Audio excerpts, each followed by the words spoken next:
What's up YouTube, it's the one and only Legend of Winning, aka Low, and I'm back with another video. Now in today's video we are going to look at an organization and a player that I honestly believe they should move in a different direction. Not necessarily because the player is really bad, because I honestly believe this is one of the more overlooked players in the NBA, but more so because the organization is moving in a direction that really isn't benefiting anyone. And if they hold on to this player much longer, then I honestly believe they're not going to receive the value that they should be receiving for this said player, because over the past couple of months to a year, we've definitely seen a lot of organizations be on the short end of the trading stick when it comes to trading some of their star franchise players. And I just don't want to see a small market team end up in a very unfortunate situation, especially because this organization has had a hard time building around this player so far throughout his career. In this organization I'm referring to is obviously the Charlotte Hornets, and the player that I'm referring to is Kemba Walker. But before we get into the reason why I believe that they should trade Kemba Walker, not even why they should, why they need to, first let's do a quick review and a wrap up of who Kemba Walker is, because again I do believe he's one of the very few players in the NBA that has a talent that should be noticed, but a lot of people consistently overlook it. Back in the summer of 2011, the Charlotte Bobcats were still a fairly new organization and were looking for a franchise player. They were wandering around aimlessly, passing around players here and there, but no one really stuck. Unfortunately for them, they really hadn't landed that said player, but with the 9th pick in the 2011 draft class, I believe they thought they found that player with Kemba Walker. Kemba Walker is 6'1" point guard coming out of UConn, definitely seemed as if he was going to be extremely well rounded, and hopefully he was going to be able to add some type of direction for the organization. The problem was that they already drafted a point guard in previous years such as DJ Augustine, and nothing really panned out, so trying to find where Kemba Walker fit in with the organization was also going to be a problem. Now Kemba Walker in his rookie year really didn't have the greatest, and to be completely honest, for the first few years of his career I definitely didn't see the direction with Kemba Walker, and honestly I thought that they gave up on DJ Augustine a bit too soon. The first 4 years in Kemba Walker's career he was consistently struggling from the field, efficiency really wasn't part of his game whatsoever, and due to his size he wasn't that great a defender either. However, everything really started to change around. Over the last 2 years, not including this year obviously, Kemba Walker has become much more efficiently, shooting consistently over 45% from the field, and behind the arc he has been remarkable, one of the best 3-point shooters in the league, especially at the point guard position. Also, when it comes to his scoring output, he has consistently kept it above 20 points per game, and last year he was finally selected to his first All-Star appearance, so it definitely seems as if the organization and Kemba Walker were moving in the right direction. However, everything really didn't pan out for the organization. They lost a couple of pieces along the way, such as Jeremy Lin. Nick Batum suffered an injury before the season even began, and yes, the Dwight Howard numbers individually they do seem fine, especially for the minutes that he's playing. There's been a lot of people in multiple organizations after Dwight Howard left claiming that Dwight Howard really isn't the greatest teammate and doesn't really aid the process of winning. Now, I'm not blaming Dwight, nor am I blaming any other player on this organization, especially Kemba Walker, over the past 6 or 7 years, because it's been extremely obvious that the organization has been incompetent. But also, I will be completely realistic, Kemba Walker is not that type of player where he's going to be able to shoulder the load completely and carry a franchise to the playoffs consistently. But still, for someone who is a 6'1" point guard, especially in today's NBA, where point guards seem to be a huge focal point on every single team, especially when it comes to their offense, Kemba Walker being a 20-point scorer, consistent from the field and from behind the arc, giving you around 5 to 6 assists on a team that really doesn't have that many offensive threats, and not really huge on the turnovers, Kemba Walker is a very valuable player in today's league. Now, why exactly do they need to trade him? One, they are underperforming yet again. This organization, after adding Dwight Howard through the offseason, they still find themselves towards the bottom of the Eastern Conference. And when you find yourself at the bottom of the Eastern Conference, yet again, you start to ask yourself, when is it time to hit that restart button? And the reason why you would ask yourself that is because of the second reason. Kemba Walker only has one more season after this year left on his contract.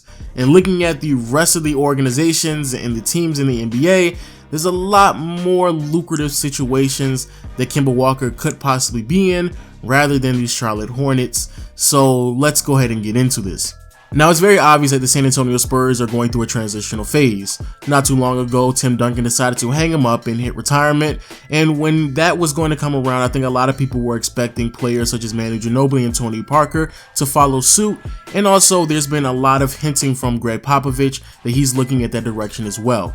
And so with that in the near future, I think a lot of people are expecting the organization to revamp or at least look forward to bringing some new talent to the roster to aid Kawhi Leonard in the process of winning. So obviously LaMarcus Aldridge is on the team, but that's really it. But it's extremely obvious at that point guard position they are lacking pretty desperately. I understand that Tony Parker, he's a Hall of Famer, great player, but at this stage of his career, no one should be expecting or anticipating his return to be a starter on their organization.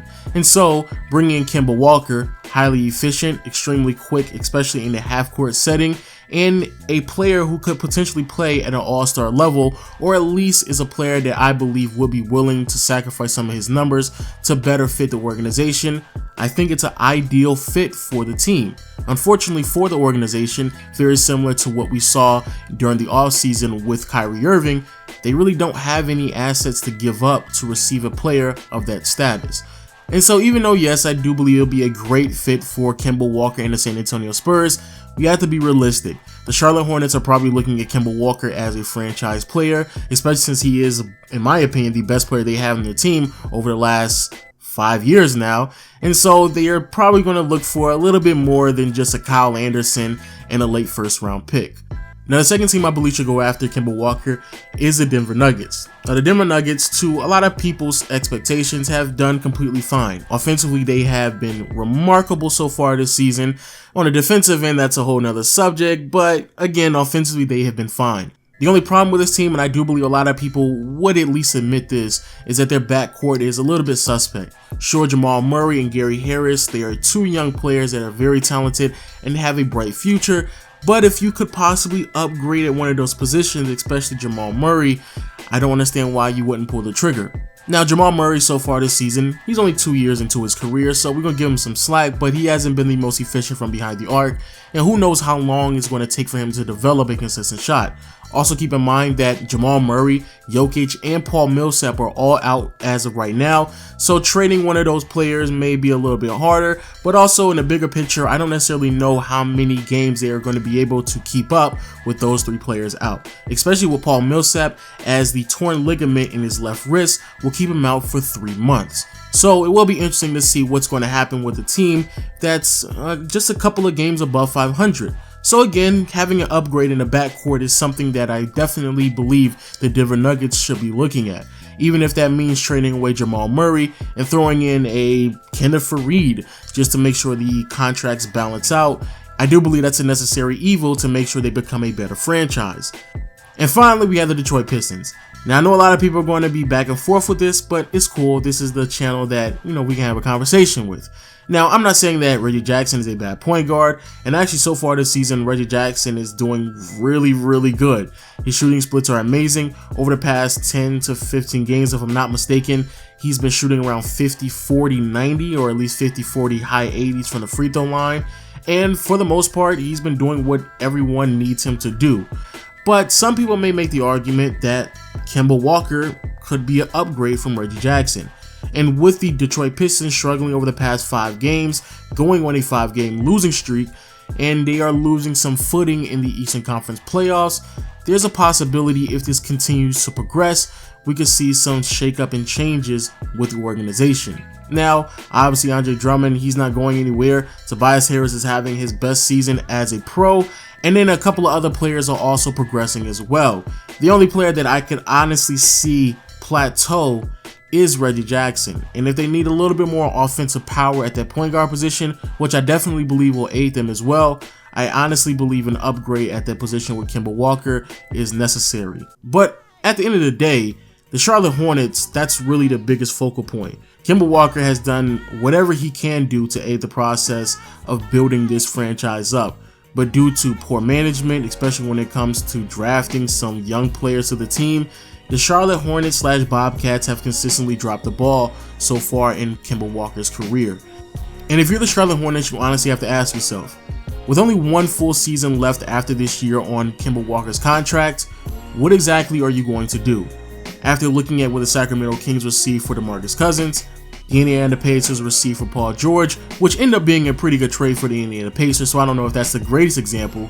But if you look at the Chicago Bulls, what they received for Jimmy Butler, and the Phoenix Suns, what they received for Eric Bledsoe, I don't honestly believe that Kemba Walker is on the same level as any of those players, maybe closest to Eric Bledsoe. And so you have to ask yourself, what exactly are you expecting to receive from a player, and are you willing to just lose everything if Kemba Walker decides to walk in 2 more years? But with that being said, people, please let me know what you think. I will see you all next video. Peace.